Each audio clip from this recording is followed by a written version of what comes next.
Psalm 27 van Dawid. Jotywaf, hy is my lig en my verlossing. Vir wie sou ek vrees?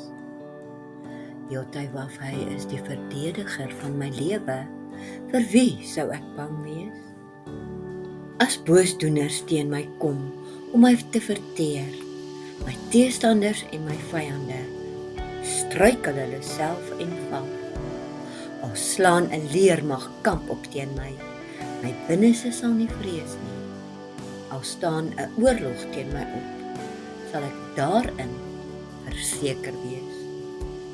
Een ding het ek van Jotywaf gevra, dit sal ek soek, dat ek al die dae van my lewe mag bly in die huis van Jotywaf, om die lieflikheid van Jotywaf te sien en te mediteer in sy tempel.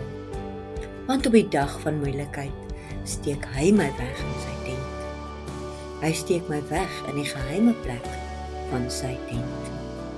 Hy sal my vasvat staan op 'n rots.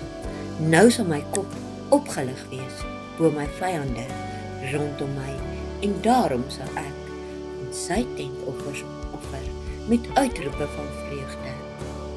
Ek sal sing en musiek maak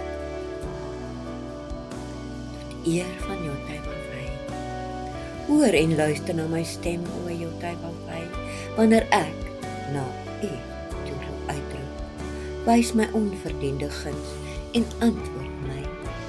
My verstand wil en emosies sê vir u, laat my teenwoordigheid soek, o Jotywaf.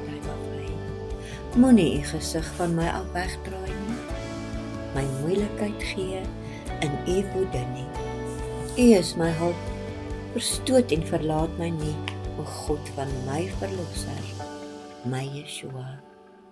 Alhoewel my vader en my moeder my sou verlaat het Jotywaf my ingeneem.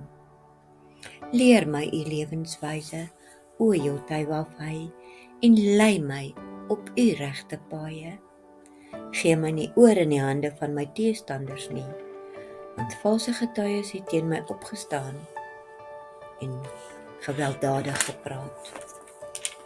Maar ek het vertrou dat ek die goedheid van Jotywaf sal sien in die land van die lewende. Wag op Jotywaf, wees onveranderlik dapper en vol vertroue. Wag op Jotywaf, ons Elohim.